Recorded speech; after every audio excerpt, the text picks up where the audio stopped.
এ পর্যায়ে স্বাগত বক্তব্য প্রদান করার জন্য অনুরোধ করছি বাংলাদেশ সুপ্রিম কোর্টের সম্মানিত আইনজীবী, সেন্টার ফর সিভিল রাইটসের আহ্বায়ক অ্যাডভোকেট জনাব মোহাম্মদ পারভেজ হোসেন। আউযুবিল্লাহি মিনাশ শাইতানির রাজিম, বিসমিল্লাহির রহমানির রহিম।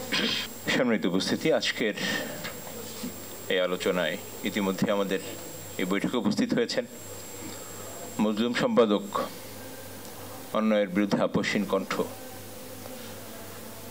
দেশের এবং বিদেশের লক্ষ কোটি জনতা যার জন্য দোয়া করেন, যে মানুষটি মরতে মরতে বেঁচে গেছেন, মৃত্যুঞ্জয়ী সম্পাদক শ্রদ্ধাভাজন ডক্টর মাহমুদুর রহমান স্যার, আজকে আরও যারা উপস্থিত হয়েছেন সকলকে অসংখ্য ধন্যবাদ। আমরা এই কথাটি বলবার চেষ্টা করছি যে স্বাধীনতার 54 বছরে আমরা কোনো সময় বিজয় অর্জন করেছি। 1971 থেকে শুরু করে আজকে পর্যন্ত প্রতিটি আন্দোলনের সংগ্রামে সাধারণ জনতা জীবন দিয়েছেন যে লক্ষ্য অর্জন করার জন্য। বিজয় হয়েছে, বিজয়ী শক্তি ক্ষমতা আরোহণ করেছেন, কিন্তু জনগণের লক্ষ্য বারবারই হোঁচট খেয়েছে। একটি কথা খুব পরিষ্কার করে আমরা বলতে চাই, সেটি হচ্ছে এই 1971 সালের বিজয়ের পরে যে সরকার গঠিত হয়েছিল, সরকারের জনগণের কোনো ম্যান্ডেট ছিল না।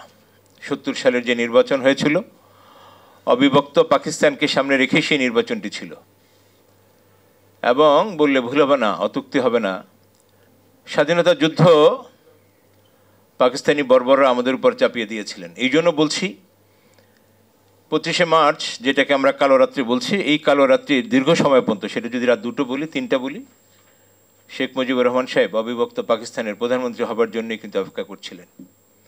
স্বাধীনতার কোনো শব্দ, কোনো ডাক শেখ মুজিবুর রহমান সাহেবের কাছ থেকে 1971-এর 25শে মার্চে আসেনি। এরপরে যে সরকার গঠিত হয়েছে, এবং সবচেয়ে অবাক করার বিষয় ছিল এই জাতীয় সংসদ এবং এই সংবিধান একটি বাচ্চাদের খেলার পুতুলে পরিণত হয়েছিল। একজন ব্যক্তি সংসদে প্রধানমন্ত্রী হয়ে ঢুকলেন, তিনি রাষ্ট্রপতি হয়ে বের হয়ে আসলেন, জনগণের কোনো ম্যান্ডেট ছাড়া, কোনো সমর্থন ছাড়া। এমনিভাবে সংবিধান দুমড়ে মুচড়ে গিয়ে একটি সময় সকল রাজনৈতিক অধিকার, সকল রাজনৈতিক দল, মত প্রকাশের সকল মাধ্যমগুলো বন্ধ হয়ে গিয়ে একটি দল, একটি দেশে একটি দল থাকলেন, বাকশাল কায়েম হলো। সংবিধানের আরও একবার মৃত্যু ঘটল। সিপাহী বিপ্লব, 1978 সালে নির্বাচন কিংবা 79-র জাতীয় সংসদ নির্বাচনের মাধ্যমে জনসমর্থন পুষ্ট একটি সরকার গঠিত হয়েছিল। সেই সরকারও পরবর্তীতে জনসমর্থন কতটা ছিল এটা আজকের প্রধান অতিথি বা অন্য বক্তারা বলবেন। কিন্তু সংবিধানের যে মৌলিক অধিকার ছিল, এবং আরেকটু পেছনে গিয়ে যদি বলি, সংবিধানের যে 4টি মূল স্তম্ভ, জনসমর্থনহীন, জনগণের সমর্থন ছাড়া যেই মূল নীতিগুলো স্থাপিত হলো, এগুলো একইভাবে আবার 78-79-তে এসে পরিবর্তিত হলো। এগুলোতে জনগণের কতটা সমর্থন ছিল সেটা হলো বিবেচ্য বিষয়। ঠিক তেমনিভাবে সামরিক শাসন, এর পরবর্তীতে অগণতান্ত্রিক সরকারের নানান পর্যায়ে যেই জায়গাটায় আমরা এসে লেগুনা ফিল করেছি, একটি বড় ধরনের ল্যাকিংস দেখেছি। এই আইন হচ্ছে, এই আইনটা কতটা জনসমর্থিত, এইটা কতটা সংবিধান সম্মত, এই বিষয়গুলো চ্যালেঞ্জ করবার মতো, এই বিষয়গুলো জনগণের সামনে তুলে ধরবার মতো একটি সংগঠনের তীব্র অভাব অনুভব করছিলাম আমরা দীর্ঘদিন ধরে। যদি ছোট্ট করে একটু বলতে চাই, আমাদের প্রতি বছর যে কোনো ফরম্যাটের গভর্নমেন্টই থাকুক না কেন, একটি বাজেট পাস হয়। সেই বাজেটের ভালো মন্দ সব কিছু বিবেচনায় আমরা দেখেছি যে এগুলো নিয়ে আলোচনা হয়, সমালোচনা হয়। সিপিডি বা অন্য যে কোনো সংগঠন বলি, এগুলো নিয়ে অনেকভাবেই সমালোচনা হয়। কিন্তু যে আকারে আইনটা হোক না কেন, সেই আইনগুলো যেভাবে জনগণের সমর্থন পুষ্ট কিনা আলোচনা সমালোচনা যেটা হওয়ার কথা, সেটা কখনোই হয়নি।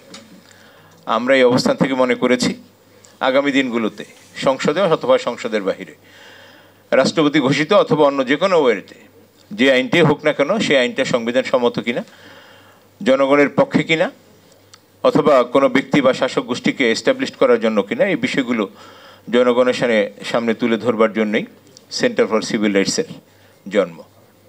যদি আরেকটু বলি, মৌলিক মানবাধিকার যেগুলো আছে জনগণের, সেগুলো সংরক্ষিত হচ্ছে কিনা, কোন জায়গায় লঙ্ঘিত হচ্ছে, এই বিষয়গুলো তুলে ধরবার জন্যই বাংলাদেশ সুপ্রিম কোর্টে প্র্যাকটিসরত কিছু সাহসী আইনজীবীদের এই পদক্ষেপ হচ্ছে সেন্টার ফর সিভিল রাইটস। আমরা আশা করছি, যেভাবে আমরা শুরু করেছি, আমরা আশা করছি জনগণের মৌলিক অধিকারের সমুন্নত রাখার ক্ষেত্রে এবং আইন বিধি এগুলো সঠিকভাবে হচ্ছে কিনা, যদি না হয়ে থাকে তার লেগুনোটা কোথায়, এবং সবশেষ সরকারের দিক নির্দেশনা দেওয়ার জন্য এই সংগঠন কাজ করবে ইনশাল্লাহ। আজকে আমাদের প্রথম অনুষ্ঠান, এই অনুষ্ঠানে আমরা যাদেরকে দাওয়াত দিয়েছি তারা এসে আমাদেরকে ধন্য করেছেন। আমি বিশেষ করে ডক্টর মাহমুদুর রহমান স্যারের কাছে কৃতজ্ঞতা জানাচ্ছি, যিনি আমাদের অনুষ্ঠানে এসে আমাদেরকে উৎসাহিত করেছেন, আগামী দিনে কাজ করবার ক্ষেত্রে আমাদেরকে সাহস জুগিয়েছেন। বিচারপতি FM আব্দুর রহমান স্যার, যিনি বরাবরই যখন বেঞ্চে ছিলেন অথবা বেঞ্চের বাইরে সকল সময় তিনি মানুষের পক্ষে, আইনের পক্ষে কথা বলেছেন, চিৎকার করেছেন, রক্ত বের করেছেন। কে শুনেছে সেটা বিষয় নয়। আমরা আগামী দিনে স্যারকে ওয়াদা দিচ্ছি, স্যারের এই সাহসী সকল বক্তব্যের সাথে যেভাবে সাহস যুগিয়ে এটি বাস্তবায়ন করা দরকার, সেই শক্তি আমরা আগামী দিনে যোগাবো ইনশাআল্লাহ স্যারকে। এই আশা এবং ভরসা রেখে আপনারা যারা উপস্থিত হয়েছেন তাদের সকলকে ধন্যবাদ জানিয়ে, কৃতজ্ঞতা জানিয়ে আজকের অনুষ্ঠান ভালোভাবে হবে এবং আপনারা শেষ পর্যন্ত থেকে আজকের অনুষ্ঠানকে সাফল্যমণ্ডিত করবেন, এই আশা ভরসা করে আমি আমার কথা শেষ করছি। সকলকে ধন্যবাদ।